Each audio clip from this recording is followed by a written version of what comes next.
ಹೆಚ್ಚಿನದಾಗಿ ಬೇರೆಯವ್ರನ್ನ ಅರ್ಥ ಮಾಡ್ಕೊಳ್ಳೋದ್ರಲ್ಲೇ ಬ್ಯುಸಿ ಆಗಿರ್ತಾಳೆ ಒಂದು ಹೆಣ್ಣು. ಹೌದು. ತಾಯಿ ಅಂತ ಬಂದಾಗ ಮಕ್ಕಳನ್ನ ಅರ್ಥ ಮಾಡ್ಕೋಬೇಕು, ಕರೆಕ್ಟ್. ಎಸ್.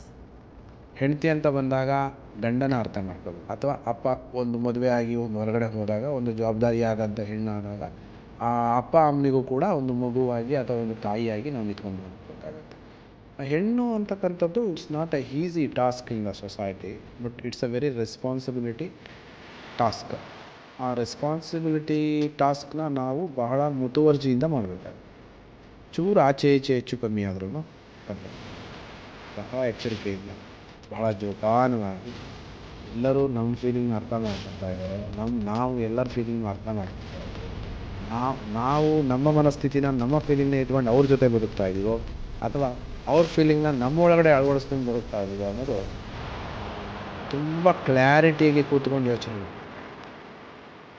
ಯಾವ್ದು ಸರಿ ಯಾವ್ದು ತಪ್ಪು ಅನ್ನೋದ್ರ ಮೇಲಲ್ಲ, ನಾವು ಯಾವ ಒಂದು ಫೀಲಿಂಗ್ ಜೊತೆ ಬದುಕ್ತಾ ಇದ್ದೀವಿ, ಎಷ್ಟರ ಮಟ್ಟಿಗೆ ನಮ್ಮ ಒಂದು ಜರ್ನಿ ಹೋಗ್ತಾ ಇದೆ ಅನ್ನೋದು ತಪ್ಪು.